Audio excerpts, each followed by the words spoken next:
こんにちは、斉藤直樹です。今日はリスナーさんの質問にお答えしていきます。10代パレットさんの質問です。斉藤直樹さん、はじめまして。いつも楽しく動画やイラストを拝見させていただいております。最近悩んでいることがありまして、聞いていただきたくご連絡させていただきました。今、僕は高校1年生なのですが、勉強を全然できておらず、学力は中学1止まりです。でも昔から絵を描くのは好きで、中学からコツコツ描いて SNS に投稿などしておりました。将来イラスト関係の仕事に就きたいと考えております。それでつい最近、入ってみたい第一志望の会社を見つけました。名前は伏せますが、その会社はゲームのイラストやシナリオを制作している会社です。そこで描かれているイラストはどれも素敵で、自分もこんなイラストを描いてみたい、制作に関わりたいと強く思いました。ですが、かなり大手の会社なので、とても競争が厳しく、採用難易度は相当高いはずです。勉強も今少しずつやっていますが、本当に伸びていっているのかもわかりません。絵はいろんな資料を見てたくさん描いていってますが、これだけでいいのか、もっと他にやるべきことがあるのではないか、勉強をもっとやらなければいけないのではないかと、頭の中で何度も言われているような感じになりました。今は何をすればいいのか、このままでいいのかもわかりません。社会でやっていけるかもわからず、将来が怖いです。会社に勤めていた斉藤直樹さんにご助言いただきたいです。長文ですいません。読んでいただいてありがとうございました。活動を応援しています。とのことです。はい、パレットさん、ご質問ありがとうございます。かいつまんで言えばね、ゲーム会社にイラストレーターで入りたいんだけど、でもどうやったらイラストレーターとして入社できるのかというご質問だと思います。でね、もう最初に結論言っちゃうんですが、会社員としてイラストレーター採用を目指すんであれば、もうね、死の子の言わずに同人誌作ってください。それにつきます。はい。同人誌ですね。ただね、いきなりそんなこと言われても、なんでってなると思うので、その理由をね、説明していきますね。必ずしもゲーム会社のイラストレーターになることが理想とは限らない。まずは会社員イラストレーターになるってどういうことなのっていうところから順番に解説していきます。まずね、おっしゃるようにイラストレーターとして大手のゲーム会社に入社するっていうことは結構ハードルが高い、狭き門だと思ってください。はい、ごめんなさい。ちょっとね、最初から夢を壊すような厳しい現実からお伝えすることになっちゃうんですが、ちょっとね、ここは避けて通れないので、最初にまず言わせてください。会社員イラストレーターになれる人は結構というかね、もう相当数が少ないです。大手となればなおさらですね。というのもですね、会社側に立って考えてみると分かりやすいんですが、プログラマーとかね、あとはゲームのプランナーとか、あとは日常の業務をこなすための総務的な役回りの人は、そもそもね、会社に常時いないと仕事ができないので必ず必要なんですが、イラストレーターってですね、まず企画ができて、で、ゲームのプログラムができて、で、その上で最後の最後に必要な箇所なので、会社にとってはね、もう外注した方が予算的にお得なんですよね。むしろイラストレーターを常時抱えておくことって、会社にとってはリスクなんですよ。だってね、ゲームがほとんどできて最後の最後にイラストの発注があるわけなんで、それまでね、ずっとイラストレーターって暇じゃないですか。でも社員として抱えてしまったら、その暇している時にも給料払わなきゃいけないので、常時ね、いてもらう必要があんまりないんですよね。例えばですね、僕があるゲーム会社にいた時の話なんですが、フロアにはね、常時すごく多くの人が働いてました。チームごとにブースが区切られていて、それぞれね、自分の机に向かってデザイン業務だったり、いろいろやっているわけです。僕が働いていたチームはですね、だいたい7、8人ぐらいいるデザインチームだったんですが、その中で社員は2人だけでした。チームリーダーと、あと新卒の子1人ですね。で、それ以外の人員は何かっていうと、業務委託といって、要するにフリーランスなんですけど、ある期間だけね、契約して、フリーランスの人に会社に来て作業してもらっているっていう、そういう関わり方です。で、これがね、何を意味しているのかっていうと、要するに会社の考え方としてはですね、まず社員であるチームリーダーに求められていることは、画力とかデザイン力よりもディレクション能力です。全体のね、方向性を決定づけたり、制御したりする能力。方向性が合わないものが上がってきた時に、ここね、こうじゃないので、この部分を直していただけますかってね、フィードバックを返す役回りです。それがリーダー、社員に求められる役回り。で、もう一人の社員の新卒はですね、そのリーダーの動きを見て学んで、自分が同じような役回りを果たせるようになる勉強期間ですね。決してね、画力を上げるとか、デザイン力を上げるとか、そこはそれほど求められていないことがほとんどです。それよりもね、ディレクションのやり方を学びなさいっていう目的で配置されています。じゃあね、もう今っぽいイケてるデザインとか、イケてるキャラクターはどう作るのかっていうと、これはね、もう得てして外付けパーツに頼るわけですよ。つまり、外注や業務委託です。ですね、多くの場合、社員よりも業務委託の方がデザイン力が優れている場合が多いですし、ものすごい実力者はですね、大体業務委託の人だったりします。社員じゃないですね。なので、こういう人はですね、プロジェクトが終わったら割とすぐいなくなるんですよ。今ね、イケてるデザインっていう言葉を使いましたが、そういうね、イケてるっていう流行り廃りって数年間経てばもう移り変わっていきます。今すごく流行りの絵が描けている人でも、数年後にはね、もう残念ながらお払い箱になってしまうのがデザイン業界です。なので、そういった人はあえて社員としては抱えず、プロジェクト単位でね、その場その場で雇って、終わったらさよならってことなんですね。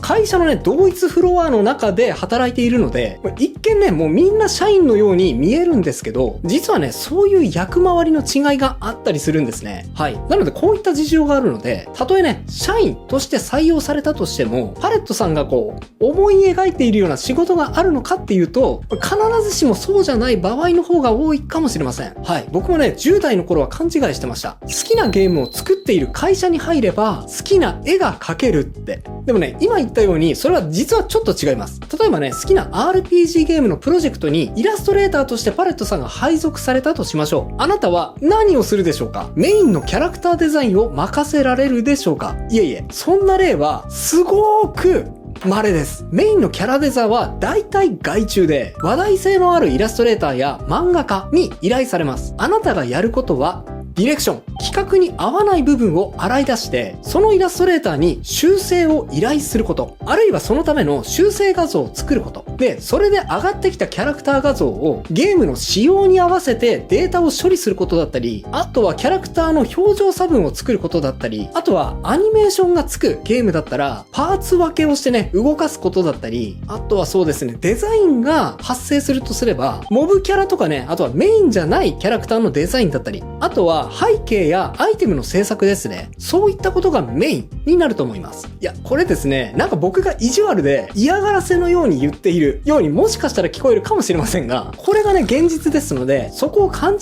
したまま会社員イラストレーターを目指してしまうと、そのギャップにですね、すごく傷ついてしまいかねません。なので、まずね、最初にお伝えしました。まずはそこを認識しておくことは結構重要です。ただね、パレットさんはその上でこう思うかもしれません。はい、現実はわかりました。でも自分は、まずは会社員イラストレーターになって、業務の流れを知ったり、制作のノウハウを学びたいんですって。はい。わかります。実際ね、そういう目的がしっかりある方なのであれば、会社員イラストレーターになるメリット、ものすごくあると思います。イラストレーターとして入社してね、どのぐらい全体のことに関われるかは、会社の規模によって、ちょっと未知数な部分があるにはあるんですが、どのように企画が走り出して、で、ゲームのどの部分から作り始めて、で、どんな発注書ができて、どのように制作が進んでいくのか、納期やスケジューリングをどうするのか、そもそも一つの企画にどんな人が関わっていて、商品が作られていくのか、あとはね、外注に出す部分、例えば 3D モデリングを他の会社に依頼すると予算はどのぐらいになるのか、そういう部分もね、見れる場合があります。これね、大手の会社だと、少なくともイラストレーターにそこを見せるのかっていうと、ここまでは見せない場合がほとんどだと思いますけどね。もしかしたら小さな制作会社の方が、この辺は見えやすいかもしれません。いずれにしろね、とても勉強にはなると思います。いや、僕もですね、特に予算の部分に関してはすごく勉強になった部分があって、あるね、有名イラストレーターさんにお願いする時の予算がね、チラッと見えたことがあったんですね。〇〇先生の依頼料、1枚5万円とかね、それを見てね、あの人、5万円なんだ、すげーってね、人気絵師になるともうこのくらいもらえるんだって、ちょっと希望をもらったことがありました。会社員イラストレーターに学力は必要？すいません。前振りが長くなってしまったんですが、パレットさんが聞きたいのは、イラストレーターとして会社に入るためには、学力は必要なのかっていう部分だと思うんですが、そうですね、結論から言っちゃうと、めっちゃ必要です。はい、必要ですね。理由は2つあります。1つ目はですね、これはただ単純に学力テストがある場合があります。例えば大手のゲームメーカー、光栄とかコナミとか、他にも調べればね、いろいろあるとは思います。入社試験の時に学力テストがありますね。国語と数学と、あとは英語とかだったかな。デザイナーだったとしても、そういう基礎学力が問われる会社がありますね。で、もう一つの理由は、会社員イラストレーターに何が求められるのかって、さっきも言ったようにディレクション能力だったり、あとはもうコミュニケーション能力、これも必要なんですよ。で、これは言い換えると、情報の整理能力と言ってもいいと思います。例えばパレットさんがですね、スピーディーな爽快感を売りにした格闘ゲームを作っているとしましょう。で、そうした時にデザイナーがその爽快感をちょっと邪魔しかねないような、そういうデザインを上げてきちゃいました。例えば、黙々とした、ゆっくり動くキャラクターだったりとか、ちょっとわかんないですけど、そういうゆっくりのやつです。デザインとしてはね、よくできているんですが、ディレクションを担当しているパレットさんとしては、なぜそれがダメなのか、そして、どうすればそれが OK になるのか、相手に伝えなければいけません。〇〇さん、このゲームはですね、スピーディーさ、爽快感を売りにしているゲームなので、煙だとちょっとですね、イメージ的には素早い動きというイメージが薄いです。なので、例えばこれを炎とか氷とかにしていただくことってできますでしょうか？そうしていただけるとバッチリイメージに合うと思います。なんていう風に。実際はね、発注書の段階で、そこまで固まっていることが多いので、こういう行き違いは滅多に起こんないと思いますが、要するにそういった情報の整理と、そして伝達力が必要だってことです。問題をね、言語化する能力を含めて、意外とね、頭を使う業務なんですね。相手の理解力とか、あとはプライドに合わせてね、伝え方を変えたり、時には図説なんかもする必要があるでしょう。なので基礎的な学力は必ず必要になる部分だと思います。こういうことってね、その人が書く文章だったり、言語から染み出してしまうものです。その会社の採用に学力テストが仮にない場合には、面接だったり、あとは文章を書く機会があれば、そういったところに気を配る必要が出てくると思います。例えばですね、10代のパレットさんにこれを言うのはちょっと酷かもしれませんが、パレットさんの質問文を見ていても、言葉遣いはね、もうすごくしっかりされていると思うんですよ。その上でですよ。少しね、文章力だったり、あとは整理する力、それと目標を設定する力と、問題を解決する力が、まだちょっと弱いかなという部分が見て取れました。具体的にはそうですね。あえて隠す必要もないのに、目標の会社名を伏せるところだったり、あとは採用基準は厳しいはずってね、具体的にはどんな試験があったり、採用基準があったりって、これ調べれば、結構どんな会社でも出てきちゃうものなんですが、あんまり調べないうちになんか不安になっちゃってる感じ。ここだけ見てもですね、ちょっと自分で問題解決する能力があんまりなさそうだなって思っちゃいます。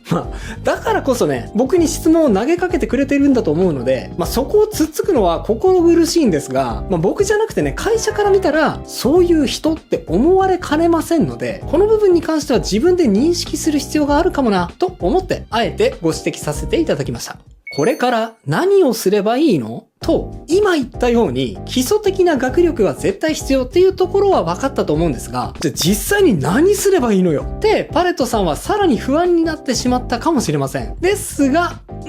そんなに不安になる必要はないと思います。今回はね、質問されたこともあって、現実的にはこんな感じですよっていうことを知っていただくために、あえてね、少し厳しいこともお伝えしましたが、ただね、パレットさんはまだ10代ということですし、まだまだこれからパワーアップする時間も、そして熱意も溢れていると思います。じゃあパレットさんがこれから具体的に何をすればいいのかっていうことなんですけど、基礎的な学力を上げる。そしてディレクション能力も上げる。自分で問題解決の能力も上げる。会社の採用にも役に立つ。この4点を同時に満たせる方法があるんですよ。それは最初にもお伝えしたように自分で同人誌を作ることです。はい。もうね、他に何も目標がないんだとしたら、とにかく同人誌作ってみてください。それをするだけでですね、今言った全ての能力がぐーんとアップしてしまうことは間違いなしです。なぜか理由を説明します。はい。まずですね、最初に基礎的な学力を上げるっていう部分ですが、そもそも同人誌を作るためには何らかの企画を立てなければいけません。漫画にするにしても、その漫画をどういう漫画にするのか、面白みを設定して、キャラクターを作って、言葉によってストーリーを紡いでいかなければいけませんよね。それにイラストの本にするにしても、ある程度本にするには一貫性を持たせたくなると思いますので、その本の趣旨を自分で整理する必要が出てくるでしょう。企画の段階で情報整理、構築、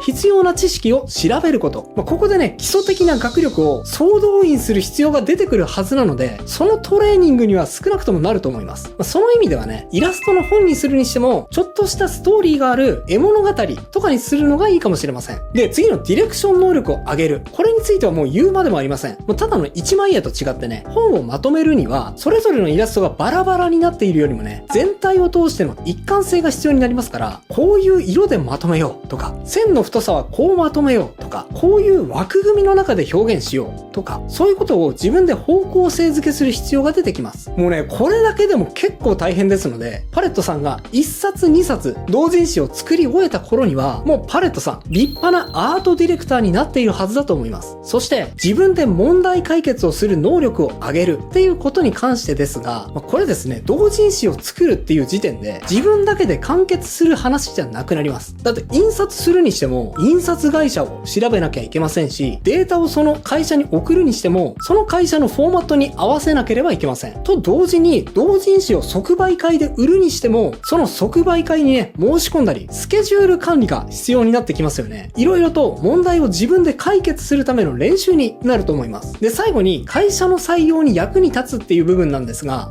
今言った経験そのものをね、もう会社の面接で伝えることもできると思いますし、単純にその同人誌、そのままポートフォリオに使えますよね。イラストレーターとして採用されることを目指す場合、どうしてもね、作品は重視されると思うんですが、これ意外にですね、まともな作品を提出できる人ってそもそも少ないんですよ。っていうのはですね、それまで絵を描いてきたといくら言ってもですね、じゃあ実際に会社の採用に申し込まなきゃいけないって思ってから自分の作品をこう見比べてみるとですね、ちょっとこれも見せられない。これもいまいちだな。これもちょっと作品集に入れたくないなってね、自分がこれまで人の目を意識してイラストを描いてこなかったことに、その時点で気づいてしまう人かなり多いです。でもそもそもね、スタート時点で同人誌ってことで作品制作を始めると、それはもうそもそも人の目に触れること、売り物になることを前提として絵を描かざるを得なくなるので、その作品はそっくりそのまま会社のポートフォリオに転用できる確率が高くなると思います。もしかしたらね、パレットさんは会社に入るための努力として具体的にどのような努力をすればいいのかちょっとわからなかった、想像がつかなかったから不安が膨らんでしまったっていうことが大きいかもしれませんが、一つね、努力のやり方として今言ったように同人誌を作ってみる。できればそれを即売会で売ってみるっていうことをやってみてはいかがでしょうか。これね、思いつく人は結構いるんですけど、実際にやってみる人どのくらいいるのかっていうと、ほんの一握り